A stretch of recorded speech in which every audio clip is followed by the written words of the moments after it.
A tweet from former Fox News host Tucker Carlson announcing plans to launch a new show on Twitter is raking up tens of millions of views online. Carlson's tweet captioned, "We're back," amassed 100 million views in less than 24 hours. And the 3-minute video netted 21 million watches in the same time frame.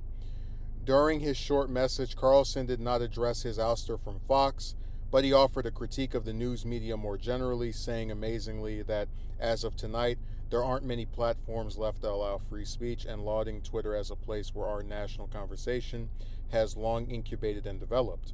The former primetime host did not provide any further details on the news venture he was planning. A similar video message from Carlson, released just days after his ouster from the network, raked up 57 million views in less than 24 hours. So when Carlson was fired from Fox, I did not make a video about it. I mentioned it, I think, on a stream I did that morning, because I think, if I remember correctly, it was a Monday. But the reason I didn't do a video is because I knew, based off the nature of the way that these people are and just how many options are available to them for the types of jobs related to the news that they often get, that he would find somewhere else to do his stuff from. Him being ousted from Fox, while it does make it a little bit harder because he's not on TV every night, if you're famous enough, you can still have an audience. So, like, I could say Trump being banned from Twitter, well, we know this is a fact. It did cripple his ability to speak to his voters, but there's a lot of people who like him that registered for Truth Social and are on there reading his, and watching his nonsense. And it's kind of funny watching someone who's, on the right say that Twitter is somewhere that allows free speech, when you consider that Twitter was the prime zone for critique of free speech being denied when it got rid of Trump, when I think Rand Paul had a video that was deleted, or was like, he got in trouble as well on there at some point. So it's kind of funny that one of the sites where they're saying it's all left-wing people running it and they're against free speech as well, that's the one that's currently being lauded by Tucker as the free speech bastion of the internet. But the other part of this that's really interesting, this is just from an objective standpoint. I had a conversation with someone earlier today who's not into politics, and I asked them if they knew who Tucker Carlson was, and this was in relation to this news story, and they said they didn't, or they felt as if they might have heard the name or whatever.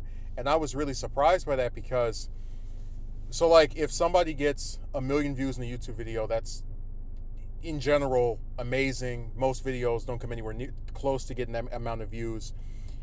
But a video that gets 100 million views, in the US, our population is like 330 million, somewhere around the middle 300 millions. So that means that if you get 100 million, if you're a commentator or just any American, and you do a video that gets 100 million views, there is a solid chance that's basically like having a third of the country watch your video.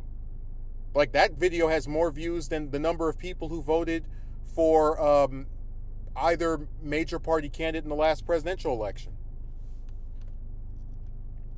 That is a giant number for a video on Twitter to get, but also for any video on social media to get. And that just shows you that Tucker, whether you like him or not, he is an extremely well-known commentator and part of current American political discourse.